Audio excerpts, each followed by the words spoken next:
A modern harbor rests upon a landscape of ancient secrets. Beneath the streets and fields of Newport, Wales, lie clues to a forgotten world that have simply disappeared.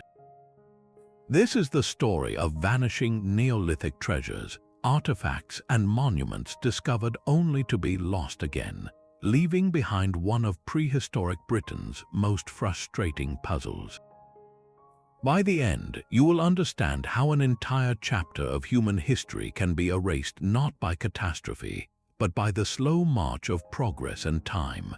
We will follow the trail of a colossal stone tomb dismantled stone by stone, and priceless ritual axes that slipped into private hands, gone from public memory. What does it mean when the physical evidence of a civilization slowly fades away? 4,000 years before the first docks were built, the landscape around Newport was utterly transformed. This was the Neolithic era, a period spanning roughly from 4,000 to 2,500 years before the Common Era. It was a time of profound change when the nomadic hunter-gatherers of the Mesolithic began to settle, to clear forests and to farm the land. The rich alluvial soils of what we now call the Gwent Levels, fed by the mighty Severn estuary, would have been incredibly attractive to these early communities. Think of it not as the future industrial port, but as a vast, fertile plain, a larder of possibility. Waterways were the highways of the ancient world, and the Severn served as a major conduit for ideas, people, and goods. This area wasn't some remote backwater. It was likely a connected hub, a place where early farmers traded, settled, and practiced their beliefs. When archaeologists look for these first farmers, they search for specific clues. They expect to find flint tools, finely crafted arrowheads and scrapers that speak of daily life and hunting. They look for the distinctive grooved pottery that held grain and other goods. Most importantly, they seek the monumental architecture of belief and death, the collective projects that define a society. These are the long barrows, the earthen mounds that served as tombs for the ancestors, and the causewayed enclosures, circular earthworks that might have been spaces for gatherings, trade, and ritual. In a landscape as strategically important as the Newport area, the logical assumption is that such evidence must exist. The soil was good, the location was prime, the resources were abundant. So where are the grand Neolithic monuments? Where are the rich hoards of artifacts? The historical record for this crucial period should be robust, but in Newport it is hauntingly thin. The expectation of treasure collides with a reality of silence, setting the stage for a mystery not of absence but of disappearance.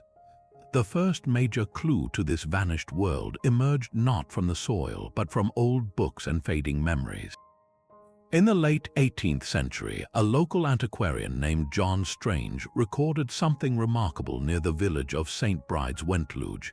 He described a massive, ancient stone structure, a great cairn or chambered tomb, standing proudly on the landscape.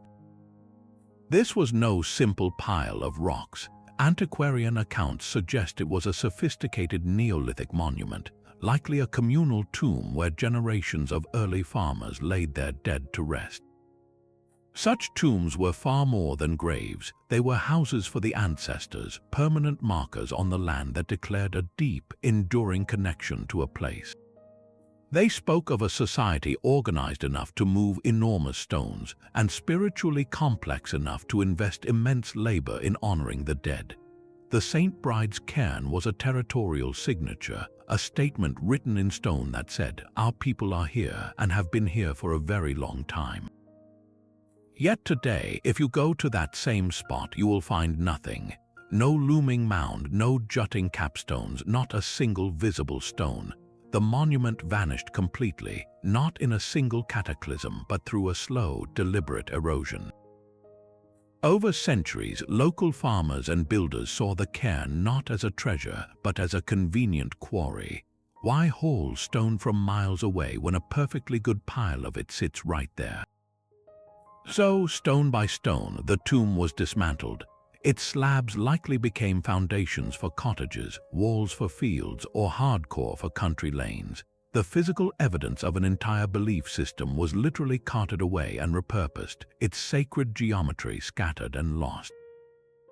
This loss is profound. Without the cairn, we lose the chance to study how these people buried their dead, what artifacts they placed with them, what the structure's alignment might tell us about their astronomy or beliefs. We lose a concrete point from which to map the Neolithic social landscape of Gwent.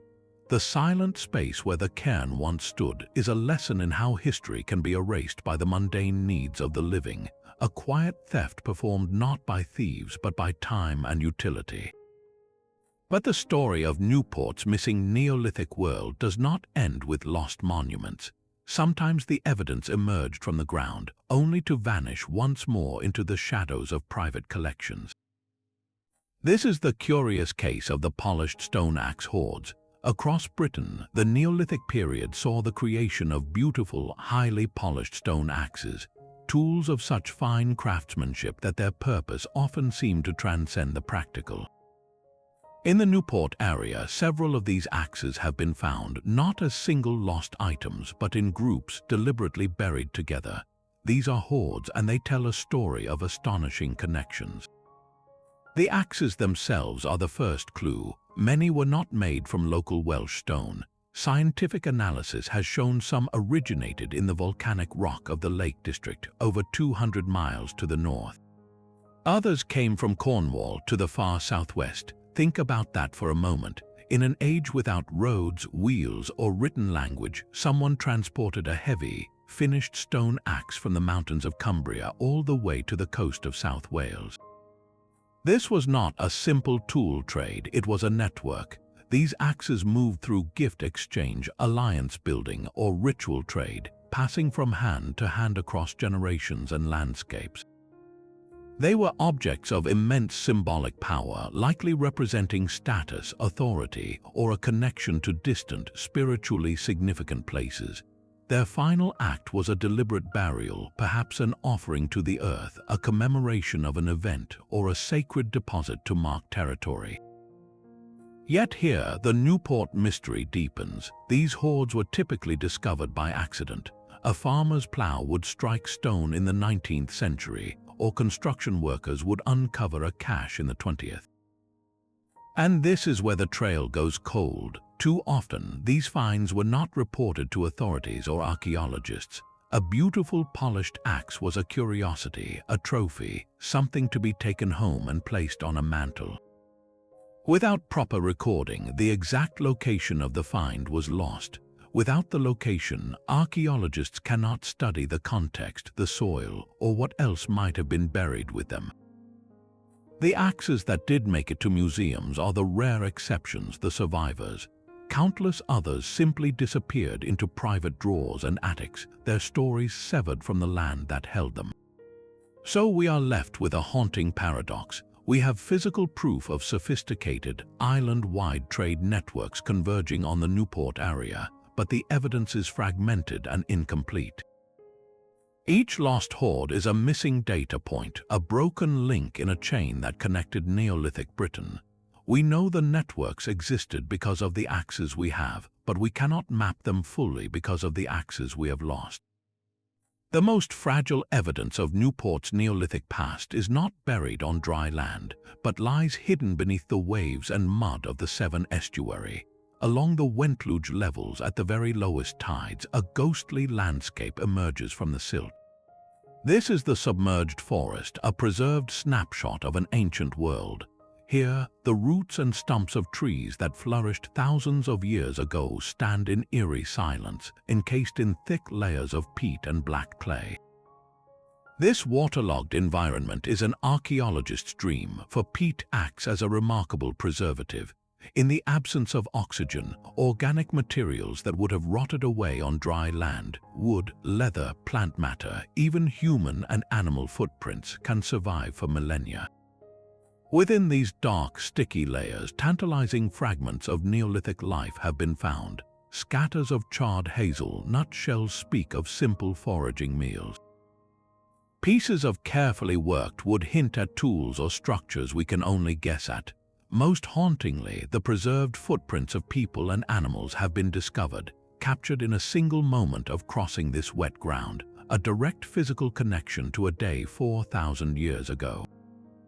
These sites represent an unparalleled archive holding the potential to revolutionize our understanding of the period. The real treasure here wouldn't be polished stone but preserved organic material.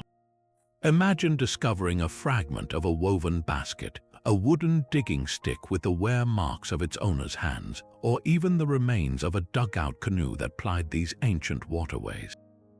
Such finds would tell us about daily life in a way that stone alone never can. They would reveal technology, diet, and craftsmanship in vivid detail. The great and tragic mystery of the submerged forest, however, is one of fleeting access and constant peril. This invaluable record is not safely tucked underground. It is exposed to the relentless power of the sea. Each high tide scours the surface, storms tear away chunks of the peat beds. The very process that reveals these sites, the tidal ebb, is also what destroys them.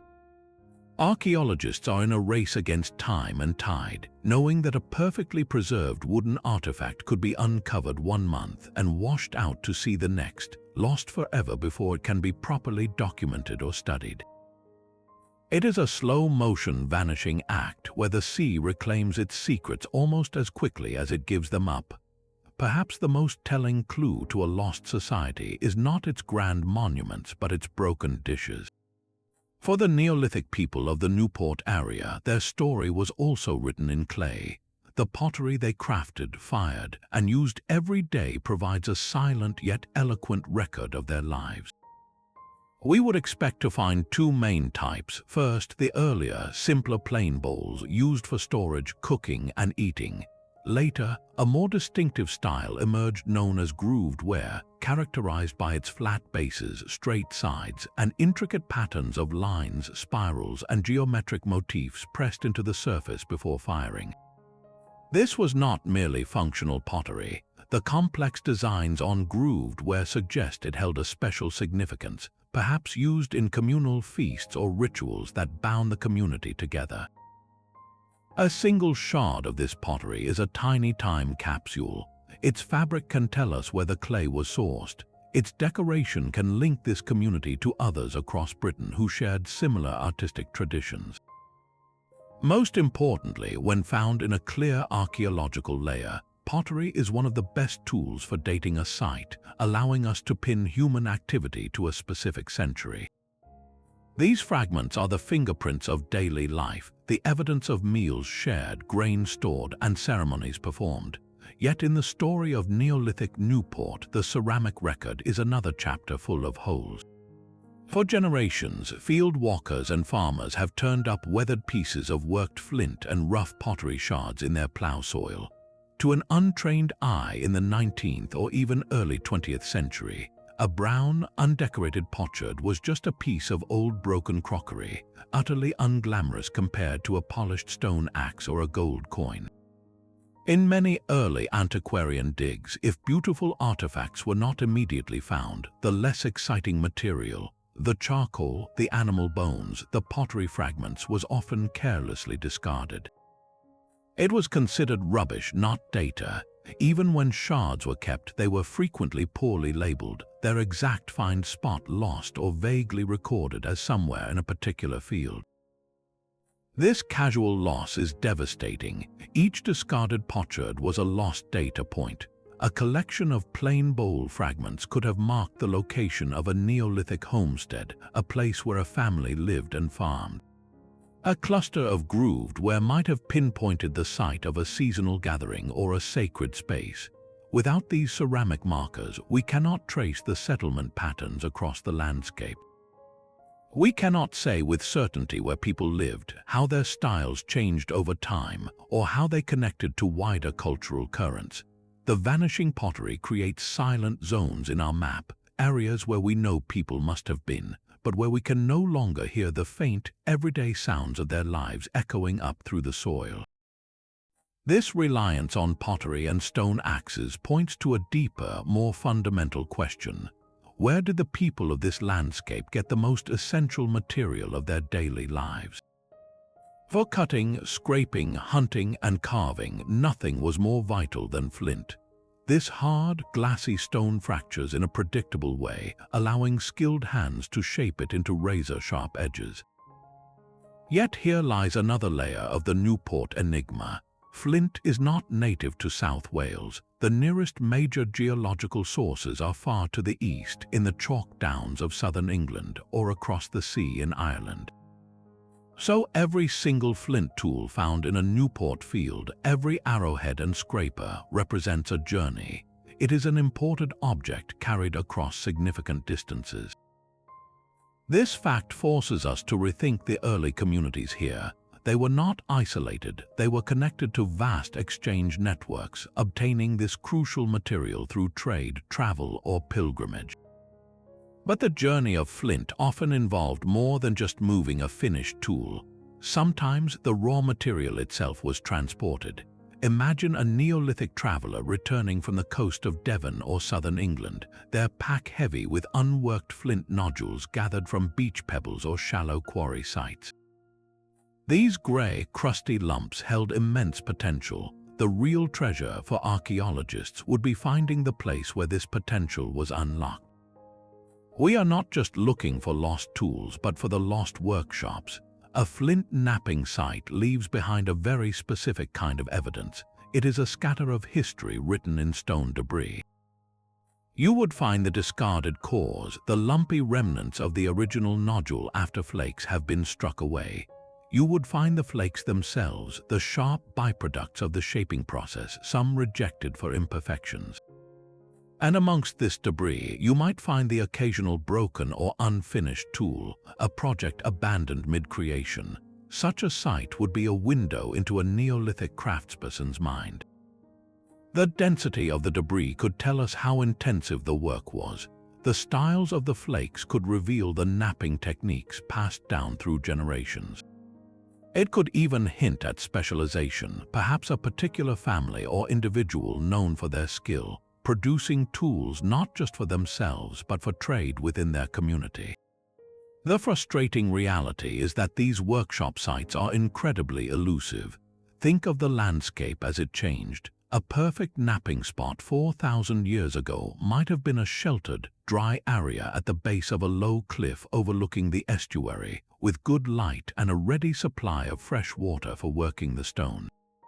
But coastlines erode. That very cliff may have crumbled into the sea centuries ago, taking the workshop site with it. Alternatively, that ideal patch of ground, slightly raised and well-drained, is exactly the kind of land later generations would also choose to build upon. A Neolithic flint scatter could lie buried directly beneath a Roman farmstead, a medieval cottage, or a modern housing estate. Its presence never suspected until a deep foundation trench cuts through it, and by then it might be too late to study it properly. So we are left with the tools but not the factory, the products but not the production line. This absence leaves a gap in our understanding of how these communities managed their most critical resource. Did they stockpile raw flint, treating it as a valuable commodity? Did skilled knappers hold a special status? Without the workshops, these questions hang in the air, surrounding each found flint tool with a silent story of craftsmanship we can only piece together from fragments. If we could see this landscape through Neolithic eyes, it would not be a collection of isolated farms and tombs, but a single, interconnected canvas of meaning. Every hill, river bend, and distinctive outcrop could hold spiritual significance, woven together by alignments only visible to those who knew how to look. This brings us to the most elusive layer of the Newport mystery, the concept of the ritual landscape. Could the lost cairn at St. Bride's, the scattered axe hoards, and even the submerged forest sites have been part of a deliberate, sacred geography? Early antiquarians walking the countryside before industrialization sometimes noted curious patterns. They recorded solitary standing stones in fields, now long gone, hauled away for building material or simply knocked over. They observed how certain burial mounds seemed to line up with the distant peak of a holy mountain, or how a processional route might follow the crest of a ridge toward the rising sun on the solstice. The controversial idea of ley lines, those straight alignments connecting ancient sites across miles, is often dismissed by modern archaeology as romantic fancy. Yet, stripped of its mystical baggage, the core observation holds a grain of archaeological truth. Neolithic people did intentionally place their monuments in relation to the natural world. A tomb might be positioned to catch the first light of the winter sunrise, a symbol of rebirth in the darkest time. A ceremonial avenue might point directly to a mountain considered the home of ancestors or spirits. These alignments were not random. They were a language written into the earth itself, connecting the human realm with the cycles of the cosmos and the power of the land. For the Newport area, the potential for such a ritual landscape is tantalizing. The lost cairn, for instance, might have been carefully sited to align with the dramatic profile of the Sugar Loaf Mountain to the north, or to frame a view of the Severn estuary to the south. A now vanished standing stone, noted in an 18th century diary as being near the mouth of the Usk River, could have served as a foresight, marking where the midsummer sun set over the water.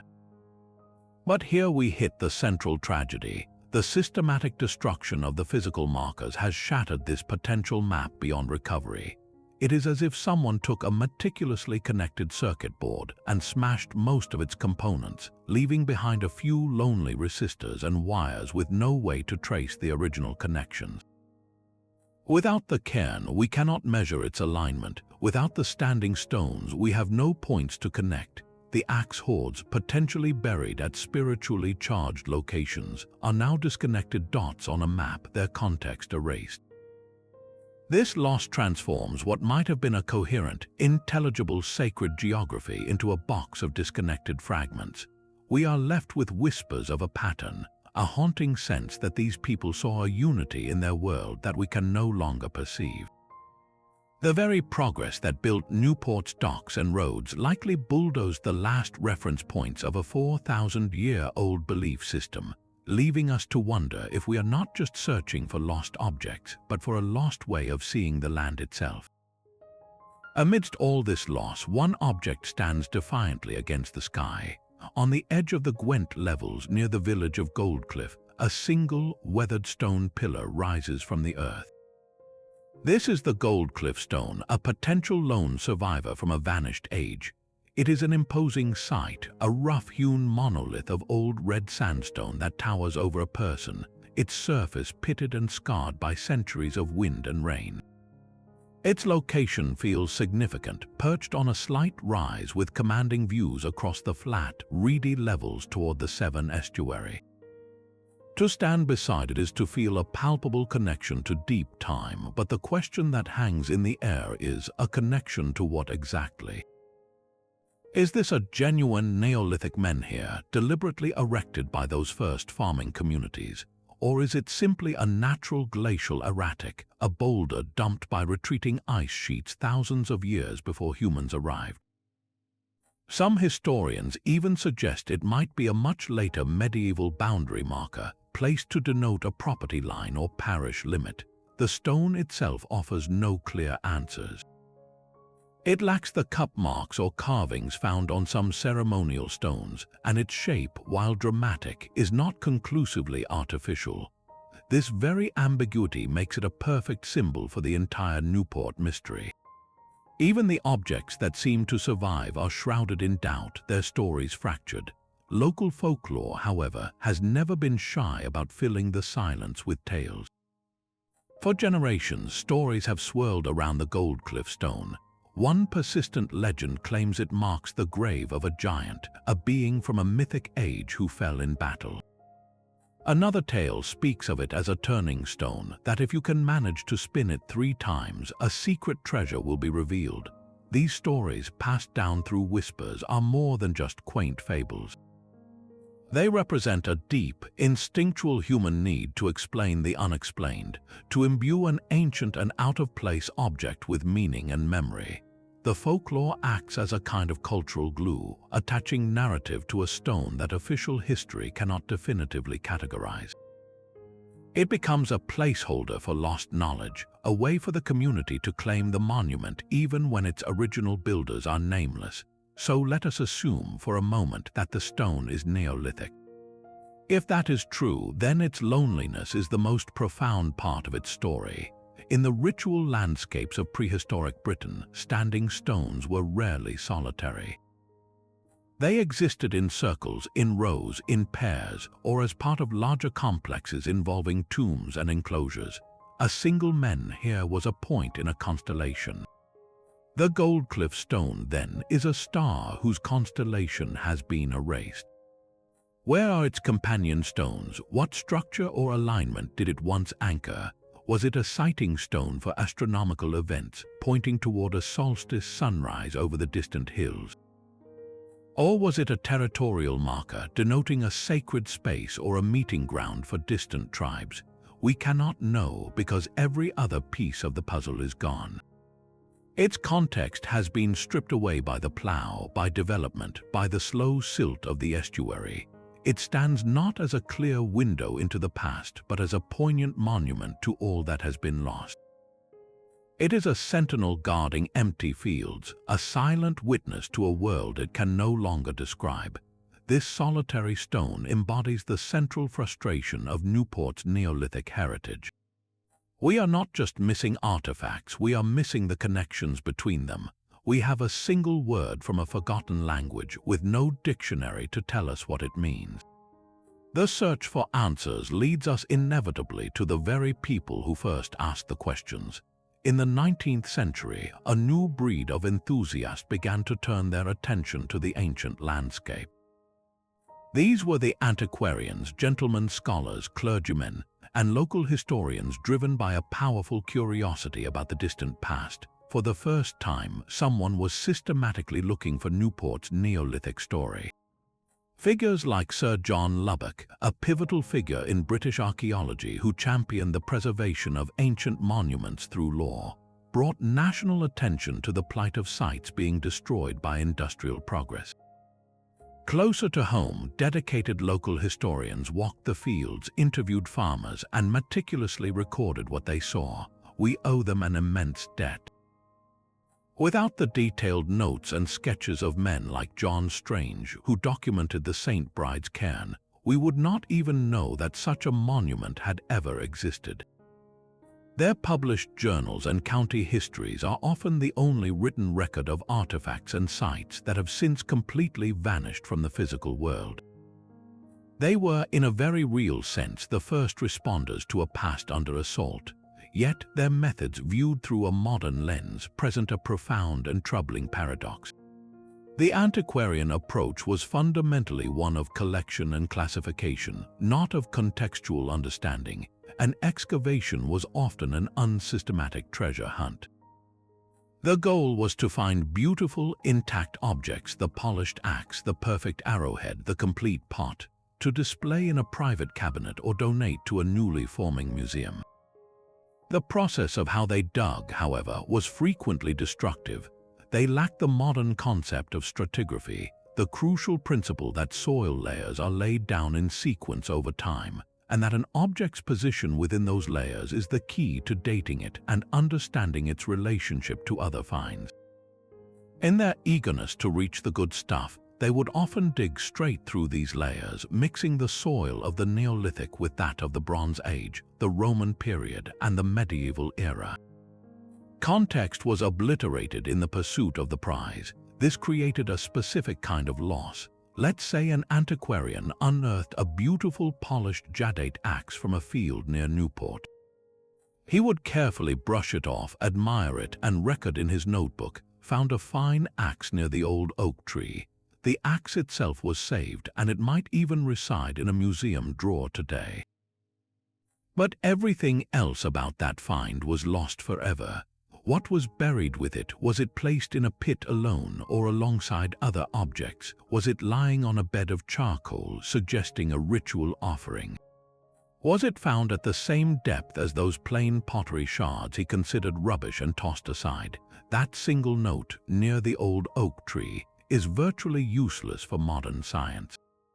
The oak tree is likely gone, and the precise location, the exact soil conditions, the associated finds all are lost. The object was physically preserved, but its story, its reason for being, was severed. It became an orphaned artifact, beautiful but mute. Furthermore, the dispersal of these early collections led to intellectual vanishing. An antiquarian's lifetime of finds might be bequeathed to a local society, sold at auction, or simply divided amongst his heirs. Without proper cataloging, labels faded, origins were confused, and groups of objects from different sites were jumbled together. A Neolithic axe from Newport could end up in a London collection mislabeled as being from Devon, its true home forgotten. Many smaller finds, deemed less impressive, were simply lost in attics or thrown away by descendants who did not understand their value. So, while we must credit these pioneers for recognizing that these objects were important at all, we must also recognize that their well-intentioned efforts often froze the evidence in a state of permanent mystery. They pulled treasures from the ground, but in doing so, they often erased the map that showed where those treasures belonged in the grand story of human history. They saved the words but burned the book. The antiquarians' fragmented records were, in many ways, the last glimpse of a world about to be utterly transformed. The very curiosity that drove them to document ancient stones was part of a new, overwhelming force that would erase far more than it saved: the Industrial Revolution. For Newport, this was not a gradual change but a geological event in human time. The quiet fields and tidal marshes that had hidden Neolithic secrets for millennia were suddenly the most valuable real estate in South Wales. The demand was for coal, and Newport was to be its gateway to the world. In the 19th and early 20th centuries, the landscape was remade with brutal efficiency. The construction of the great docks was an act of terraforming. To create deep water berths for collier ships, engineers didn't just build out into the estuary, they carved backwards into the land itself. Imagine a massive trench, dozens of feet deep, being excavated through layers of soil and peat. If that trench sliced through the site of a Neolithic midden, a rubbish heap containing bones, shells, pottery, and charcoal, it wouldn't be an excavation. It would be annihilation. The material would be scooped up, mixed with subsoil, and used as infill elsewhere, or simply dumped into the estuary to reclaim land. 1,000 meals, 1,000 moments of daily life would be liquefied into mud and washed away, unrecorded and unrecognized. This was development without archaeology, where progress had no time for the past. The same relentless logic applied to the railways. Lines like the Taff Vale extension were driven across the countryside, requiring deep cuttings and high embankments. A railway cutting is a linear guillotine through history. If a circular ditch of a Neolithic henge, perhaps visible only as a faint crop mark from the air, lay in the path of the surveyors, it stood no chance. The cutting would slice clean through it, removing one half entirely and burying the other under tons of engineered embankment. The workers, focused on gradients and deadlines, would have seen only stubborn soil and rock, not the fragile imprint of a ceremonial space. The railways did more than destroy individual sites. They fractured the ancient landscape itself, cutting the potential connections between places that might have formed a ritual geography. Urban expansion followed the rails and docks. New streets, factories, and workers' housing spread out over the fields. Foundations for these new buildings were often shallow, but they were permanent. A cellar dug for a Victorian terrace house might have cut directly through a pit containing a grooved ware pot, crushing it and scattering its fragments. The site was not just damaged, it was sealed under a new, impermeable layer of brick and concrete, placed forever beyond the reach of inquiry. This wholesale transformation represents the most definitive act of erasure in our story. The earlier losses were piecemeal: a farmer taking a few stones, an antiquarian misplacing a find. The Industrial Revolution was systematic. It applied the immense power of steam and steel to flatten the past in the name of the future. The tragedy is not merely that sites were destroyed, but that they were destroyed precisely as the science of archaeology was being born. Just decades later, techniques like systematic excavation and stratigraphic recording would become standard. But for the Neolithic landscapes of Newport, that understanding arrived too late. The coal had to move, the ships had to sail, and the city had to grow. Beneath the bustling docks and humming railway lines, beneath the very streets of the modern town, lies a silent, compressed archive of lost time. We know it must be there, but it is entombed under countless tons of progress, a vanished world sacrificed to build the world we live in today. While the docks and railways reshaped the coastline, a quieter, more pervasive force was at work in the fields beyond the city limits. For centuries, the agricultural plow has been the unsung agent of a slow-motion archaeological disaster. Its blade, designed to turn the earth for planting, has also systematically churned up and erased the most intimate evidence of Neolithic life. Unlike the dramatic destruction of a stone cairn, this loss is subtle, cumulative, and almost invisible, a gradual grinding away of context until nothing meaningful remains. The conflict is fundamental. Modern farming, especially deep plowing, requires a uniform, workable soil. Archaeology, however, depends on the preservation of subtle differences in that soil, the very disturbances that farming seeks to erase. Imagine the floor of a Neolithic family's dwelling. 4,000 years ago, they would have dug post holes to support the timber frame of a roundhouse. They would have dug storage pits into the ground to keep grain safe from pests and moisture. They might have had a working area outside, a patch of earth compacted by daily activity, littered with the debris of flint knapping. When that family moved on or passed away, the wooden posts rotted, the roof collapsed. Over time, the pits filled with silt and domestic refuse, and the working area was covered by grass. To an archaeologist, these features are not empty holes. A post hole leaves a distinct circular stain in the subsoil, a different color and texture from the surrounding earth. A filled-in pit holds a time capsule of soil layers, charcoal, broken pottery, and animal bones. These features are the blueprint of a home, the map of a daily routine. They tell us about architecture, family size, diet, and craft. But to the blade of a plow, these are just inconsistencies in the dirt. Each annual pass of the plowshare slices through these fragile soil stains. It drags material from a storage pit and scatters it yards away. It homogenizes the delicate layers of history into a single, mixed horizon. After a few decades, let alone a few centuries of this treatment, the structural information is utterly destroyed. What remains is not a house plan, but a background scatter. A farmer might regularly turn up flint flakes and pottery shards in his field, a sure sign people once lived there. But these finds are now suspended in a chaotic soup of disturbed earth. That beautiful leaf-shaped arrowhead could have come from a burial disturbed 200 years ago. That cluster of pot sherds might be the shattered remains of a vessel from a pit, now strewn across half an acre. The treasure that vanishes here is not a glittering object, but the arrangement of things. We lose the story. We can no longer say this flint knife was found beside the hearth, or that this quern stone for grinding grain was placed by the doorway.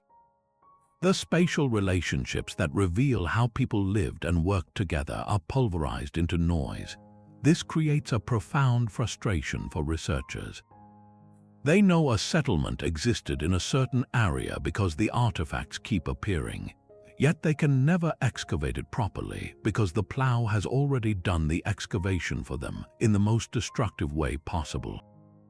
The site is both everywhere and nowhere, its vital structure dissolved into the very soil that once held its secrets. This slow, agricultural erasure means we may have already lost the best evidence for where and how the Neolithic people of the Gwent Levels truly lived, turning their homes and yards into an unreadable whisper in the plow soil. The silent fields and lost monuments tell only part of the story. some of Newport's most precious Neolithic evidence did survive the plow and the pickaxe, but it escaped into another kind of oblivion. It resides in the quiet, polished drawers of the private collector's cabinet. From the Victorian gentleman's study to the modern enthusiast's display case, countless flint arrowheads, polished axe heads, and curious carved stones discovered across the Gwent Levels have followed this path. For every artifact that made its way to a museum's public collection, many more were pocketed as personal curiosities, taken home and placed on a mantelpiece. On the surface, this seems like preservation. These objects are often loved, carefully dusted, and shown to admiring friends. They are saved from being lost in the soil. But this private salvation comes at a profound cost to our collective understanding. When an artifact enters a private collection, it typically vanishes from the scholarly record.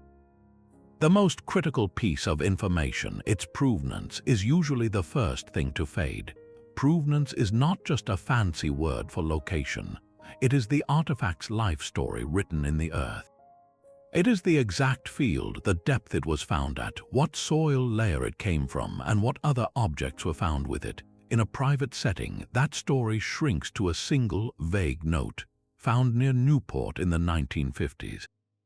That note is a dead end. Without precise provenance, a beautiful leaf-shaped arrowhead becomes an orphan. We cannot link it to a settlement site, a hunting ground, or a burial. We cannot use it to date other finds from the same area. Its scientific value plummets, and it becomes merely a beautiful object, its voice silenced. Furthermore, these items are completely inaccessible to researchers. A scholar studying Neolithic trade patterns in South Wales might spend years trying to track down rumored axes in private hands, often with little success. Even if they are granted a viewing, they cannot perform the non-destructive tests that might reveal the stone's origin, nor can they study the object alongside others from the same find. The artifact is trapped in a display case, its potential to answer big questions locked away. This creates a deep ethical dilemma. Who does history belong to? Is a Neolithic axe the personal property of the person who literally stumbled upon it, or is it part of the shared heritage of a community and a nation? When history is privatized, it becomes fragmented. Each collector holds a piece of the puzzle, but the puzzle can never be assembled. The pieces are scattered across drawing rooms, safe deposit boxes, and online auction listings. The antiquities market adds another layer of instability. A collection assembled over a lifetime can be dispersed in an afternoon at an auction house. Items can be sold and resold, crossing borders, their already tenuous connection to a place like Newport stretching even thinner until it snaps. An axe head that surfaced in a Cairns field can end up in a collection in London, then New York, its Welsh origins reduced to a line in a catalogue. To the academic and the public, it has effectively vanished again, disappearing from the map of known evidence. This is a quiet, genteel form of loss. It is not the dramatic smash of a bulldozer, but the soft click of a glass cabinet door closing. It means that the true scale of Neolithic life around Newport may be forever underestimated. The handful of axes in the local museum might represent not the totality of what was found, but merely the fraction that escaped the pull of private ownership. We are left to wonder about the drawers full of flintwork, the shelves of pottery fragments, all sitting in homes holding stories they can no longer tell. The treasure is safe, but it is also silent, and in the world of archaeology, an object without a story is a ghost. Even the objects that successfully escape the field and the collector's cabinet are not guaranteed a voice. They face a final, bureaucratic vanishing act within the very institutions built to preserve them. Imagine a polished stone axe carefully donated to a local museum a century ago. It was logged into a heavy leather-bound ledger with a brief description and a location, perhaps just the name of a parish. Decades pass, the museum moves to a new building. The ledger is transferred to a card index, and the handwritten card might abbreviate the location or misspell it. Later, the cards are digitized by a volunteer who cannot decipher the faded cursive. With each transition, a layer of certainty is stripped away. The axe itself is safe in a drawer, but the small paper label tied to it with cotton thread becomes brittle and falls off. Without that label, the axe is just another stone tool. Its specific story, its proof of Neolithic activity in a particular Newport field, evaporates. It becomes an anonymous item in a collection of thousands, intellectually lost even while physically present. This is the quiet tragedy of the misplaced and mislabeled find. A museum's storage basement is not always a library of answers. It can be a labyrinth of unanswered questions. Boxes from old excavations, packed in haste during a rescue dig before a motorway was built, can sit for 50 years. The archaeologist who packed them retires, passes away, and their field notes are stored separately, or worse, discarded. The box is marked only with a site code that no one alive can now cross-reference. Inside could be the crucial pottery shards that pinpoint a settlement's date, or the flint debris from a lost workshop. But without the key to the code, the box's contents are a locked vault. Their potential to rewrite a local map remains dormant, a mystery waiting in the dark. Even more disorienting are the incorrect attributions. In the 19th and early 20th centuries, as museums swapped duplicates and built their collections, meticulous record-keeping was not always a priority. A group of flint tools found in the Gwent Levels could be mistakenly catalogued as part of a larger donation from, say, Wiltshire, simply because they were stored together. For a researcher today, that error is a dead end.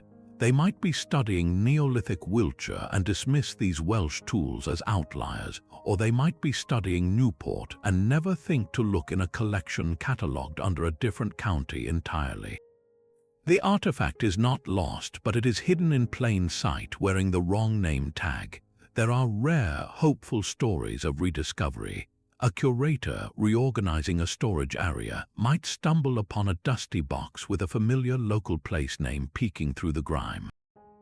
With modern scientific techniques like PXRF analysis, which can identify the elemental fingerprint of stone, they can test an unlabeled axe and confirm its origin is indeed from a Welsh rock source, reconnecting it to its homeland.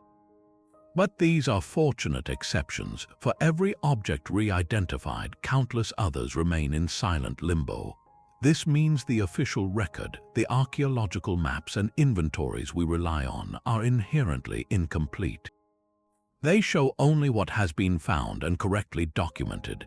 The true scale of Neolithic Newport is likely greater than the maps suggest, with its evidence scattered not just across the landscape, but across mislabeled drawers in museum basements hundreds of miles away. The physical treasure survives, but its story, its connection to a specific patch of earth and to the other finds from that place, has been severed.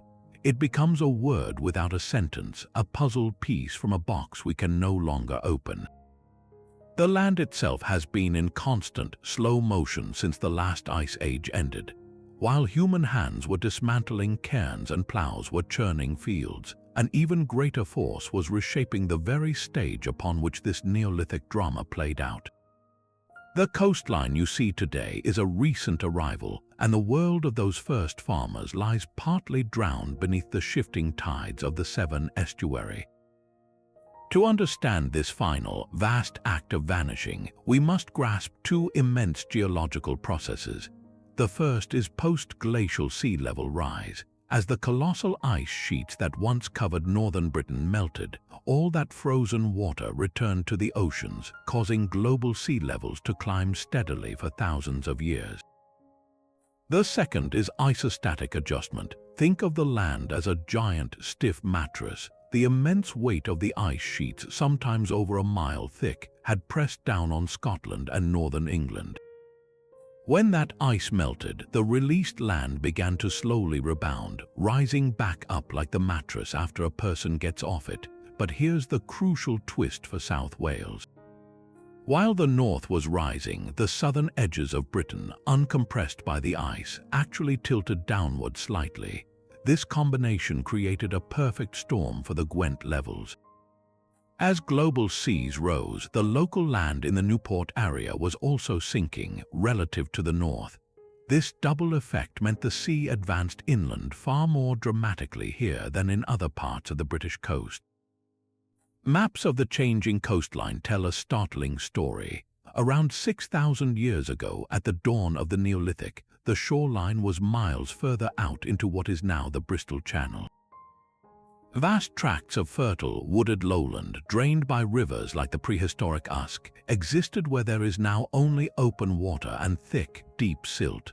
This was not a marginal swamp, but prime real estate for early communities, rich in game, shellfish, fish, and fertile soil. As the centuries passed, the sea inexorably marched inland. Salt marsh formed, then was swallowed. Estuarine mudflats spread, burying the old land surface under layers of sediment. By the end of the Neolithic period, around 4,000 years ago, significant portions of that original coastal plain had already been lost. The process didn't stop. It continued through the Bronze and Iron Ages, right into the historical period, relentlessly reclaiming the edges of the human world. This leads to a haunting and plausible theory. What if the most concentrated evidence of Newport's Neolithic life isn't lost under the city or scattered in fields, but is completely submerged? We are not just talking about the occasional footprint in the intertidal peat. We could be missing entire coastal settlements. Imagine small clusters of timber roundhouses built on slightly higher ground within this lost landscape, overlooking tidal creeks teeming with fish. Their inhabitants would have exploited a rich mosaic of environments, farming the drier ground, foraging in the woods, and harvesting the bounty of the estuary. They might have built sophisticated fish traps from woven willow, designed to catch salmon and sea trout on the falling tide.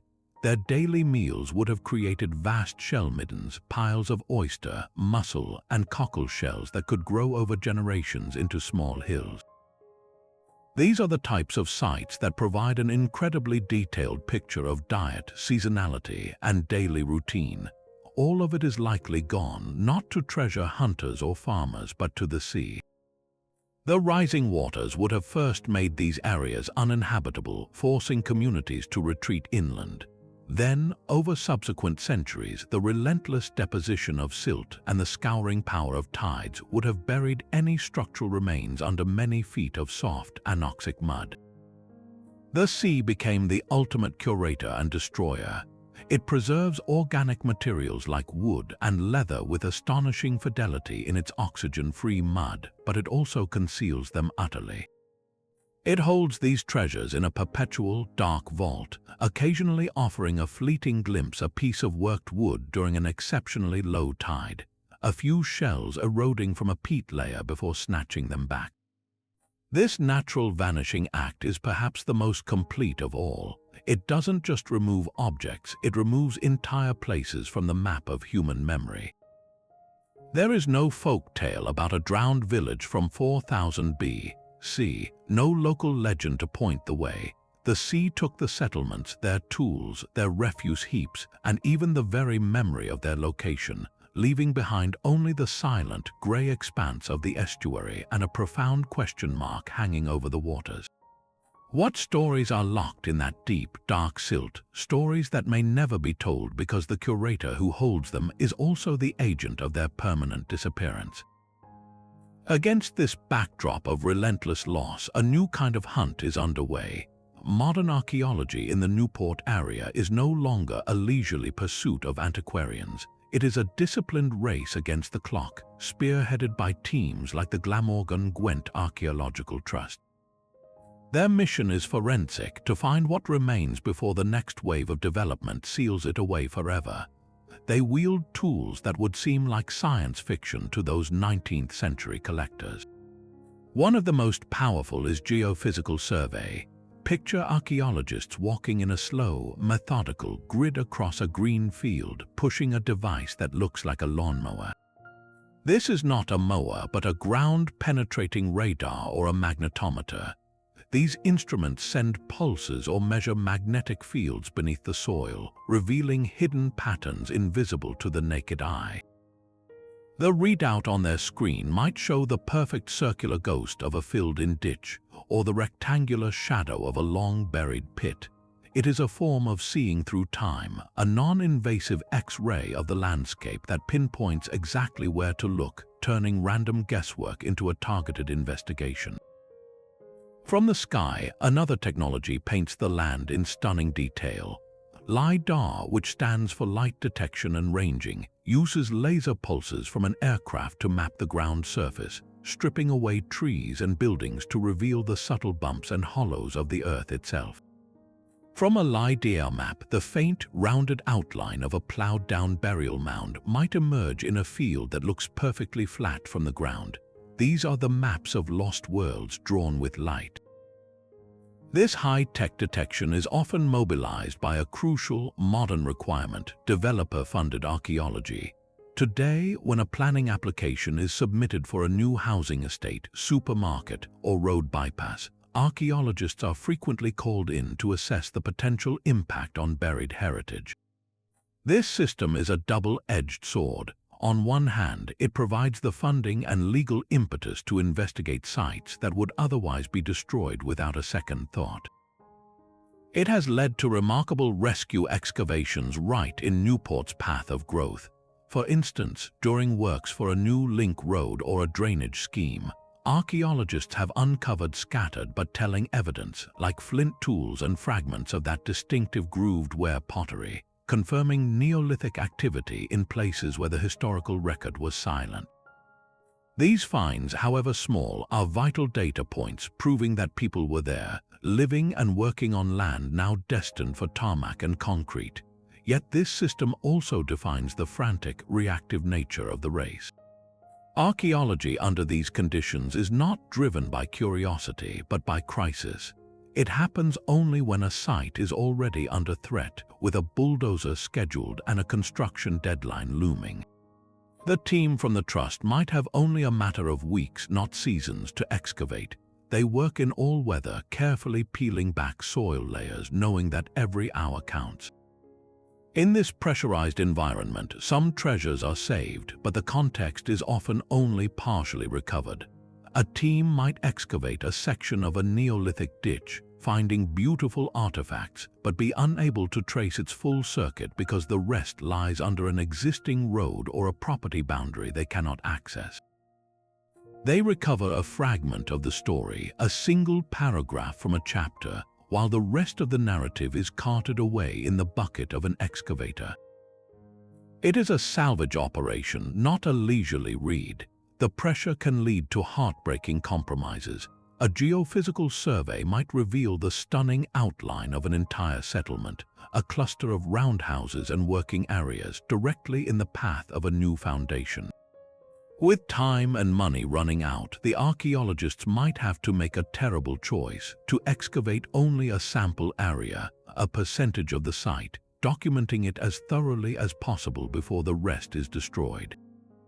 They save what they can, but they must knowingly leave evidence behind, entombing it under the new development. This is the modern reality of preserving a past that is constantly being overwritten. Every new discovery is also a record of imminent loss, a snapshot taken moments before the door slams shut. The race is never truly won, it is only run over and over with each new planning application, each new trench dug in the shadow of machinery, in a desperate effort to pull fragments of Newport's Neolithic soul from the path of progress. The most powerful tool in the modern search for this vanished world may not be a shovel but a computer. In the face of relentless physical loss, technology offers a profound countermeasure, a way to resurrect what has been erased through the power of digital reconstruction. Imagine being able to walk not around the empty field where the St. Bride's cairn once stood, but through the monument itself. This is now possible. Using the detailed measurements and sketches left by antiquarians like John Strange, combined with knowledge from similar, surviving tombs across Britain, archaeologists and digital artists can build a precise three-dimensional model of the lost cairn. They can calculate the size and weight of its capstones, reconstruct the dark, solemn chamber inside where ancestors were laid to rest, and even simulate how light from the winter solstice sunrise might have crept through the entrance. This is more than a fancy animation, it is a serious research tool. By manipulating the digital model, scholars can test theories. Could the entrance have aligned with a specific mountain peak? How many people would it have taken to move that particular stone? The digital ghost becomes a laboratory, allowing us to ask questions of a structure that no longer exists in the physical world. The same technology can rebuild entire landscapes. LiDAR data, which reveals the subtle contours of the land, can be combined with environmental records of ancient pollen and plant remains. From this, a virtual Gwent Levels can be born, not as it is today with its seawalls and factories, but as it was 4,000 years ago. You could stand on a digital riverbank, watching a forest of oak and hazel stretch toward a coastline miles further out than it is now. You might see the smoke from a hypothetical settlement's hearth curling into the sky, or trace the path a Neolithic trader might have taken along a ridge. Virtual reality takes this a step further, offering an immersive experience. With a headset, someone could literally step into that reconstructed world, to look up at the stones of the cairn, or to walk across the submerged forest when it was still dry land. This transforms public engagement. A polished axe in a museum case is static, but a virtual journey into the landscape that axe came from is a story. It allows people, especially younger generations, to connect with this deep history in an immediate, emotional way, fostering a sense of care and ownership for a past they can now see and almost touch.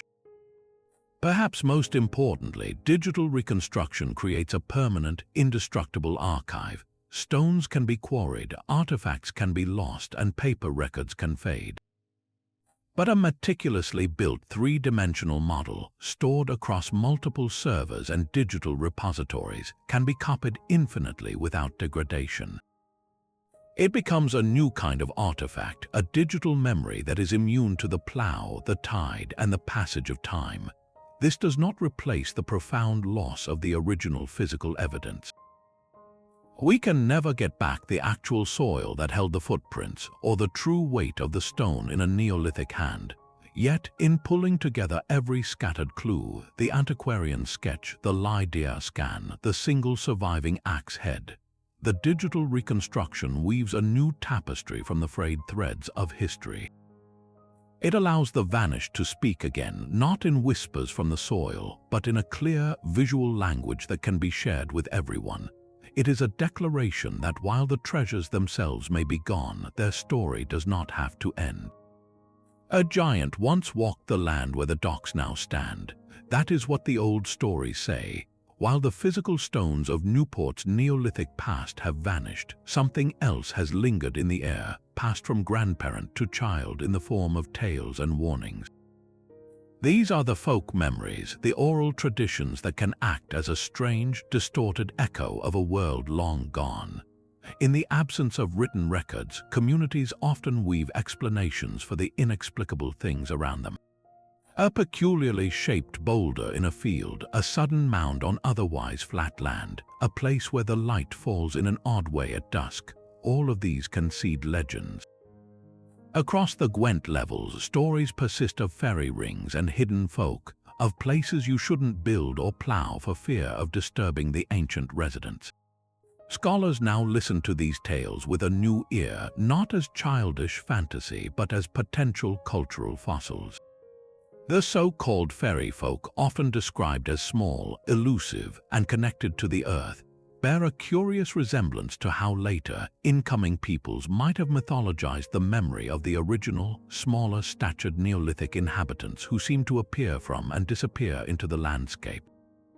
These stories often cluster in specific areas, sometimes corresponding with places where antiquarians later noted unusual stones or where flint scatters are common.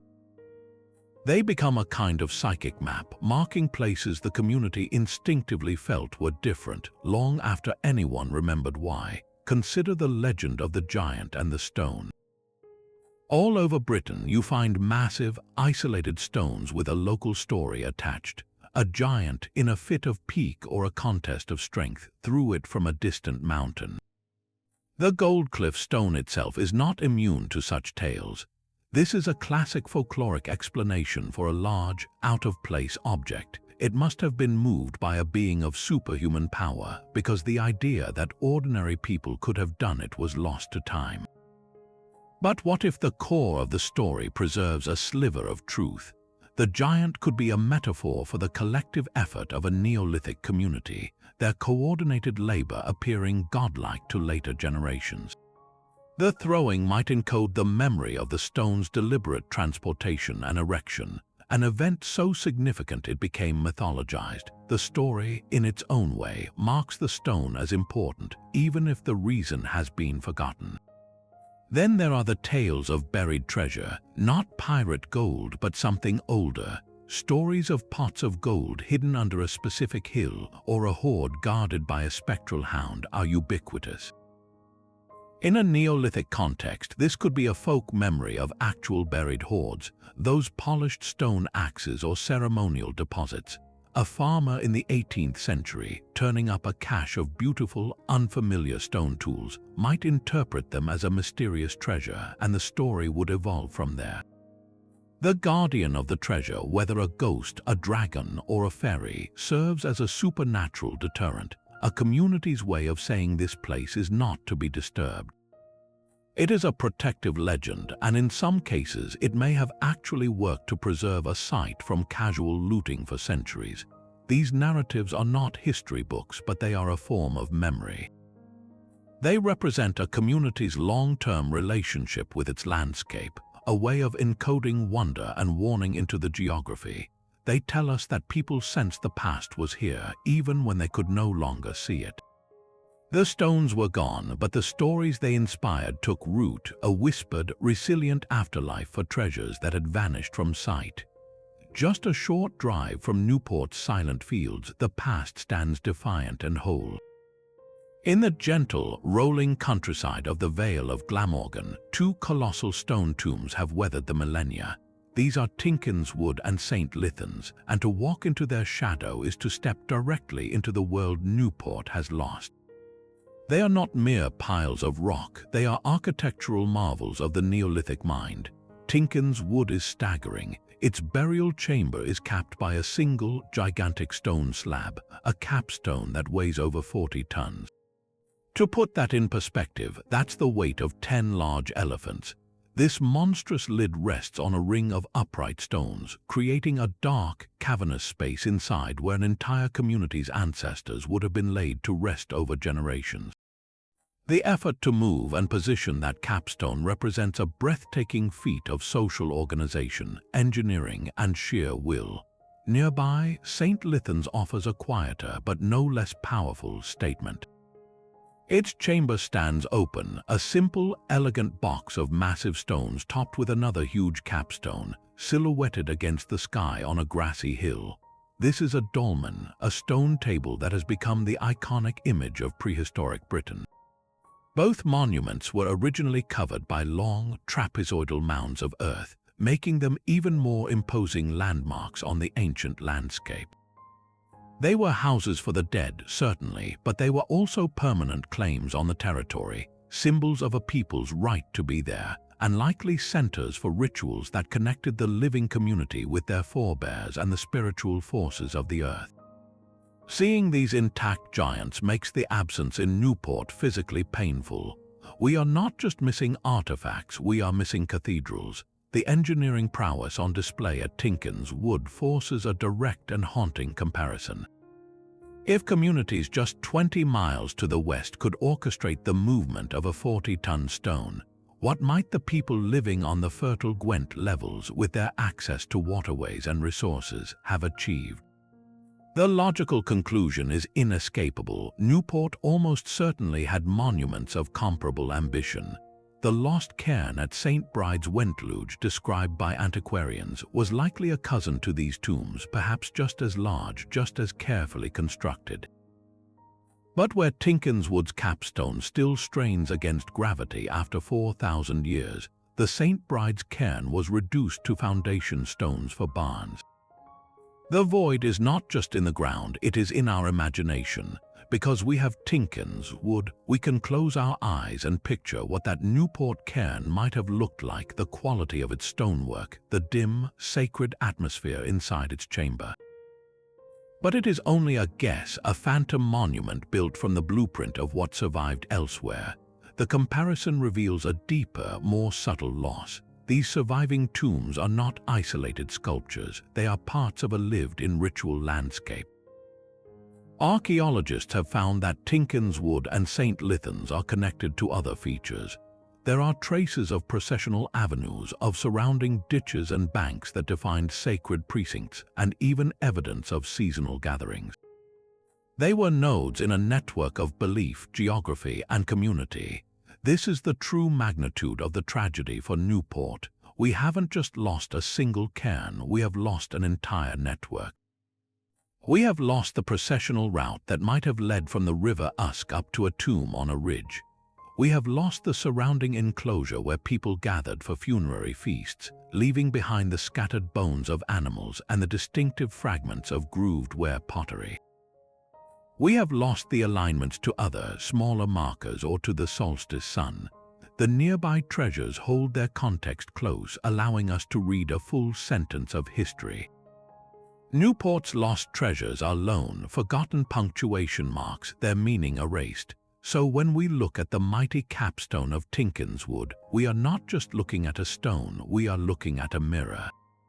It reflects back the glorious, sophisticated society that once thrived across the entire region, a society that included the people of the Gwent Levels. But the mirror also shows a blank space where Newport's reflection should be, a silent reminder that history is not just written by what survives, but defined by what vanishes without a trace. The stones may be gone, but the land still holds their breath. While grand monuments vanish, the most intimate details of Neolithic life are captured in things too small to see. Environmental archaeology doesn't search for treasure. It reads the soil itself, uncovering a story written in pollen grains, charred seeds, and splinters of bone. This is the science of the invisible, and it offers our most direct window into the world as those first farmers experienced it. The process begins with something as humble as a peat core. In the waterlogged fringes of the Gwent Levels, scientists can push a hollow tube deep into the ancient, preserved peat beds. When they extract it, they have a vertical timeline of the environment, layer by layer, going back thousands of years. Within that dark, wet soil are countless microscopic pollen grains perfectly preserved. Under a powerful microscope, these grains become a time-lapse of ecological change. In the deepest, oldest layers, the pollen tells a story of a wild landscape, a dense canopy of oak, elm, and lime trees. Then, at a certain depth corresponding to the Neolithic period, the record shifts dramatically. The tree pollen plummets. In its place, a surge of new types appears, the pollen of grasses, cereals like wheat and barley, and weeds that thrive in disturbed, open ground. This is the signature of human transformation, the moment the axe and fire cleared the forests to make way for fields and pasture. It is physical proof of the Neolithic revolution happening right here on the levels, not as an abstract idea, but as a measurable event in the mud. This data can answer profound questions. How extensive was the clearance? Was it a slow, gradual process or a rapid change? Did the forest ever grow back, suggesting the communities moved on? Each pollen grain is a silent witness to the reshaping of an entire world. On the rare occasions when a waterlogged or carefully sealed pit is found, the environmental record becomes astonishingly rich. Imagine excavating a Neolithic rubbish pit, a storage silo that later became filled with refuse. Instead of just pottery, you might find the actual contents of their lives.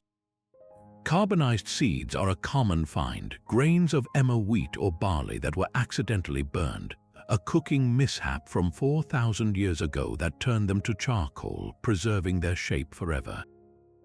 These seeds tell us exactly what crops they were growing, the foundation of their diet and their economy. Alongside them might be the tiny, brittle bones of fish and birds, or the larger remains of domesticated animals like cattle, sheep, and pigs. A single butchered cow bone can reveal the age the animal was slaughtered, how it was cut apart, and even what tools they used.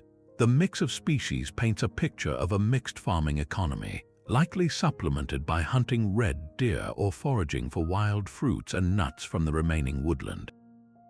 This is the bioarchaeological treasure, a direct link to the Neolithic dinner table and their daily labor.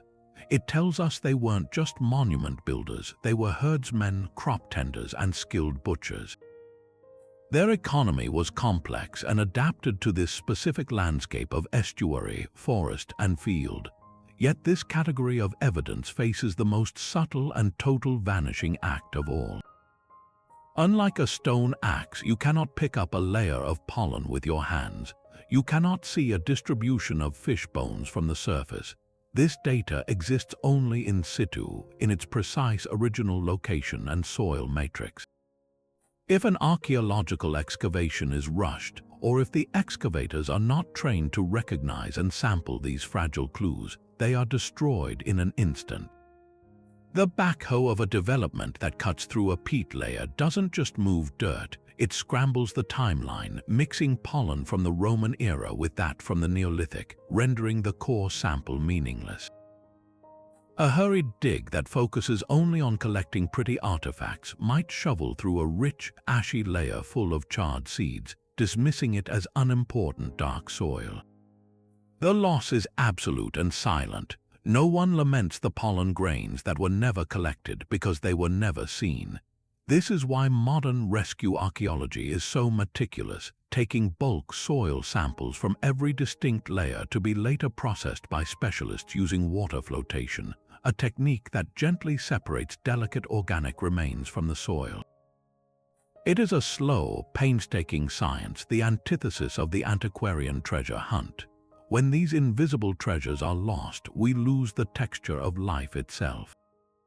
We are left knowing people were here, but we cannot hear the rustle of their first wheat harvest, or smell the smoke from their fires, or understand the precise balance they struck with the world around them. The environment they so profoundly changed becomes, once again, a silent backdrop. There is another, more deliberate kind of vanishing. What if some of these treasures did not disappear by accident but by design? Across Neolithic Europe, archaeologists have uncovered a pattern that challenges our modern sense of value. Perfectly good, even exquisite objects were sometimes intentionally broken, then carefully placed in the earth or water. This was not carelessness or vandalism, it was a spiritual practice. A beautifully polished stone axe representing weeks of labor and a journey across Britain might be struck a deliberate blow, cracking its blade before being laid in a peat bog. A fine grooved ware pot could be ceremonially shattered, its fragments deposited in a deep pit near a settlement's boundary. This ritual breakage and deposition was a form of communication with forces beyond the human world. By killing an object and giving it to the earth or water, people were perhaps making an offering of thanks, sealing an agreement, or marking a profound transition. The act transformed a tool into a sacrifice, removing it from the realm of the living and placing it into the permanent keeping of the landscape itself. For the mystery of Newport, this theory opens a startling new possibility. Those polished axes that seem to have vanished without a trace, the ones never found in a hoard or a grave, might be missing because they were never meant to be found again. A traveler returning from the Lake District with a precious axe might not have brought it home to use or trade. His entire journey might have been a pilgrimage, culminating at a sacred spring on the Gwent Levels where he offered the axe to the waters, watching it sink into the deep silt forever. A community might have gathered to break a set of pots at the end of a harvest festival, burying the pieces in a pit as an offering to the soil that fed them. This reframes the entire search. We are not just looking for things that were lost, but for things that were deliberately given away. The landscape becomes a vast, silent cathedral. Its altars the deep peat bogs, its reliquaries the riverbeds. This practice makes the treasures infinitely harder to recover, as they were placed in locations meant to swallow them, the very wetlands and estuaries that are most difficult to excavate.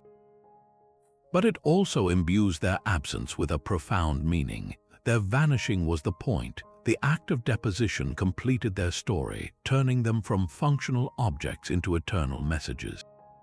So when we lament the empty soil where a cairn once stood, we might also consider the filled bogs and rivers nearby, places that silently hold the gifts of a people who believed the land itself was alive and worthy of their greatest treasures.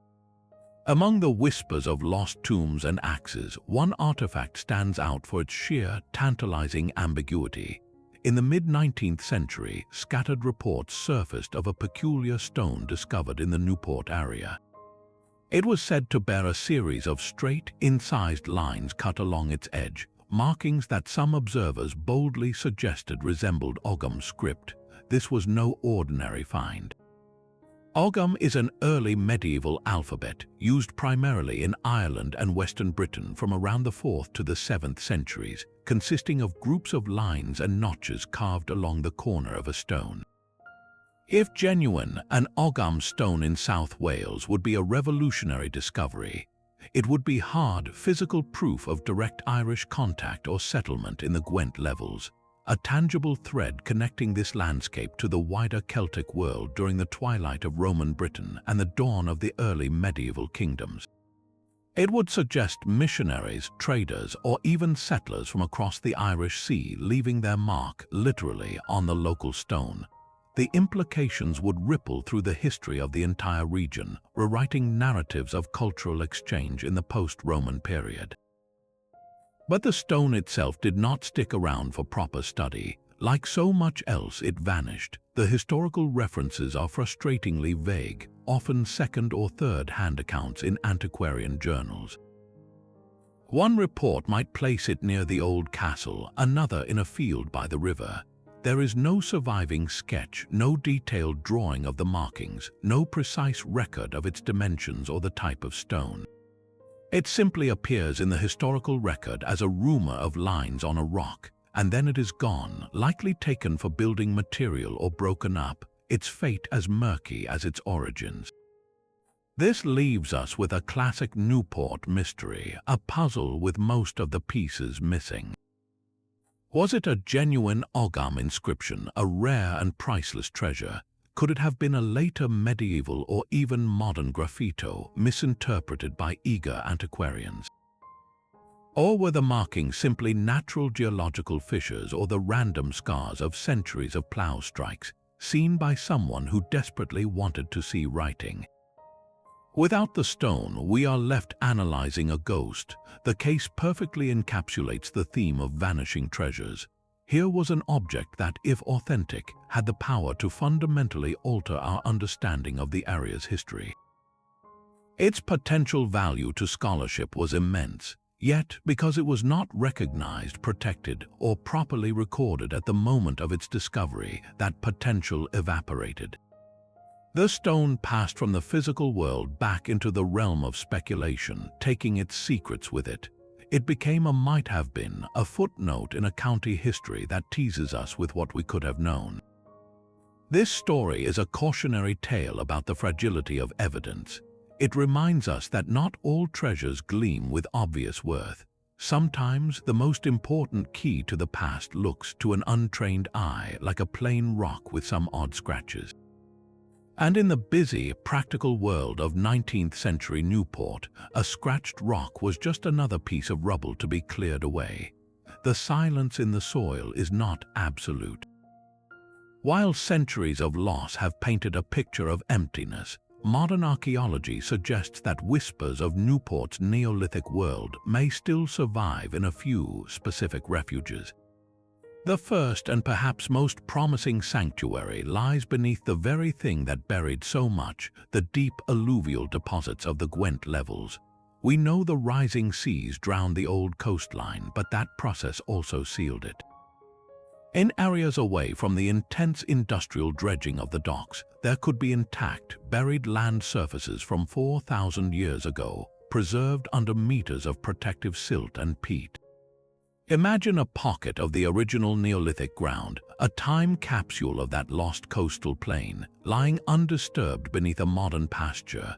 Within that sealed layer could be the footprints, post holes, and even wooden structures of a settlement, safe from the plow because they are too deep, waiting for a chance discovery during a drainage project or a scientific core sample. Another potential stronghold is the overlooked hilltop. Our focus is often on the fertile lowlands, but Neolithic communities also used the higher ground for outlooks, gatherings, or ceremonial sites. On the fringes of Newport, there are still ridges and hilltops that have escaped major development, their summits never built upon or deeply plowed. A geophysical survey across one of these green crowns could reveal the circular ditch of a forgotten henge or the platform of a burial mound so eroded by time that it is now invisible to the naked eye.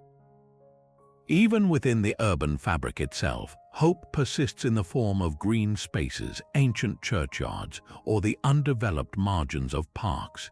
These islands of earth have often been left alone for centuries, their soil potentially holding the last scattered evidence of the people who first chose this place. The tool for this new hunt is ground-penetrating radar.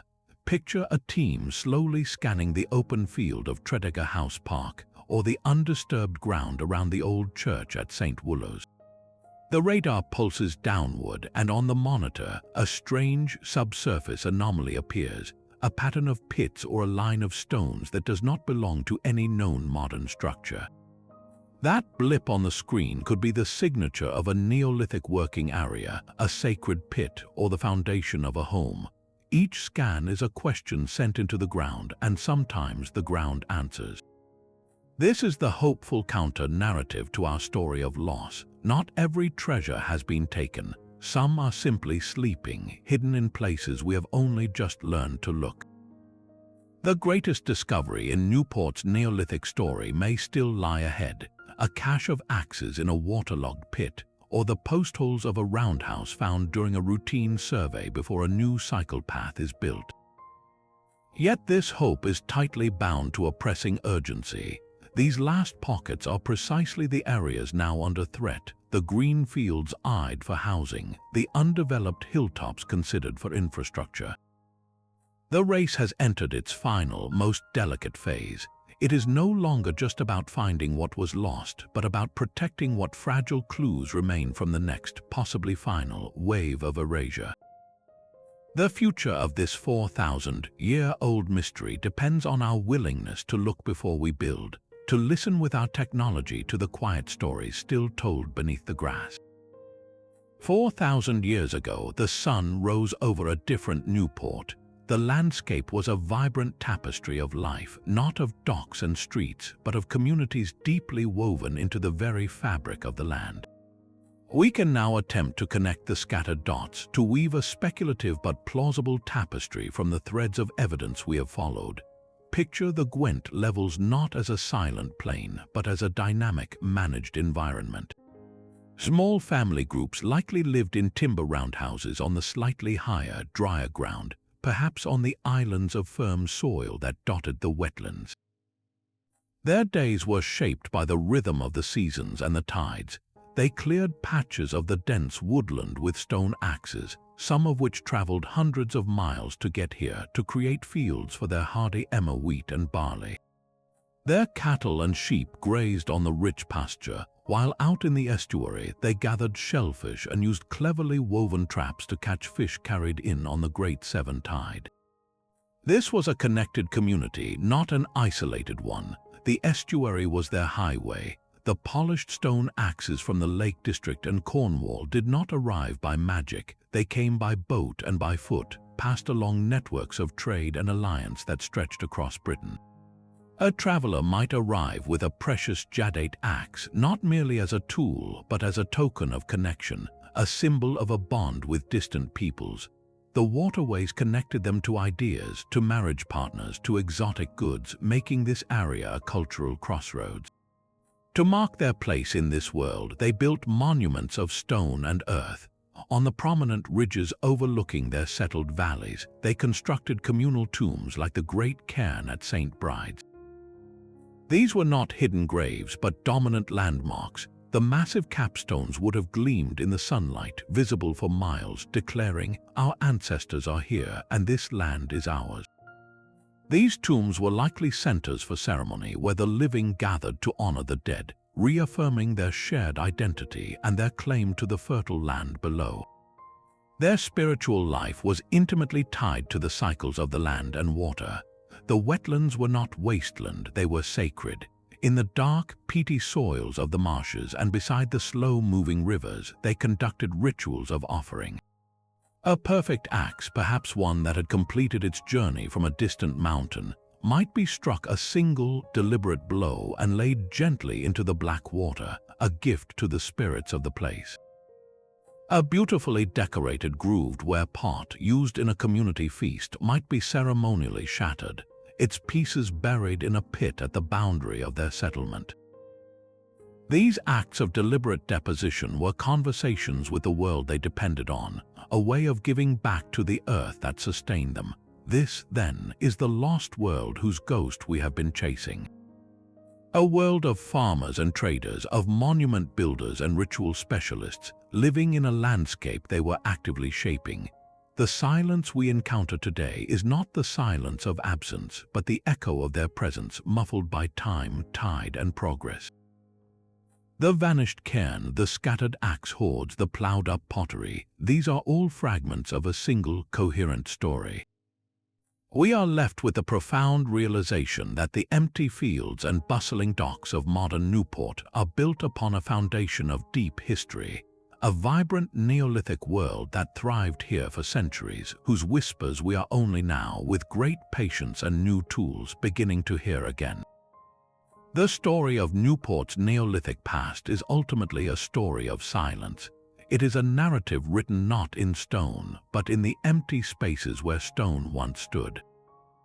Our journey has traced the contours of this absence, from the colossal tomb quarried for cottage walls to the priceless axes that slipped into private drawers.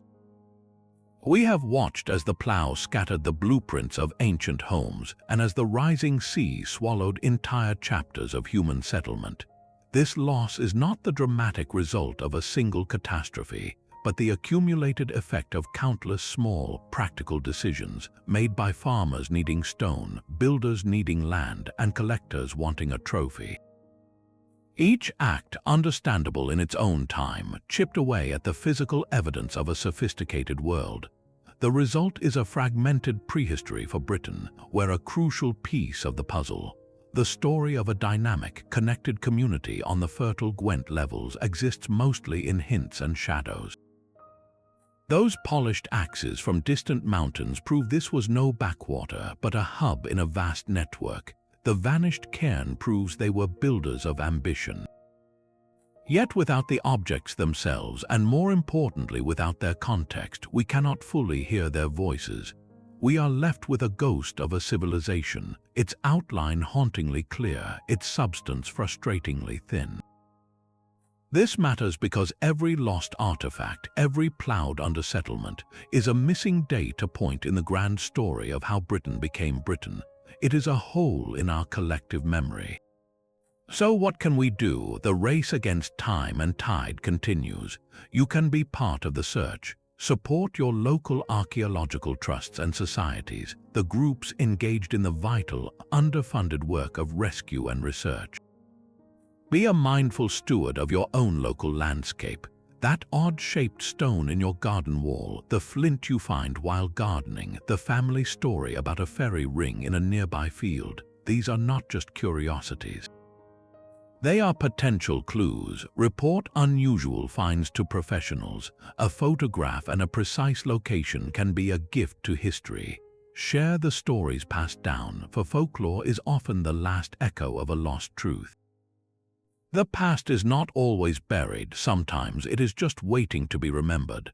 By looking with new eyes, we become the keepers of these vanishing treasures, ensuring that the silent spaces in our history are filled not with more forgetting, but with the quiet, persistent work of recovery.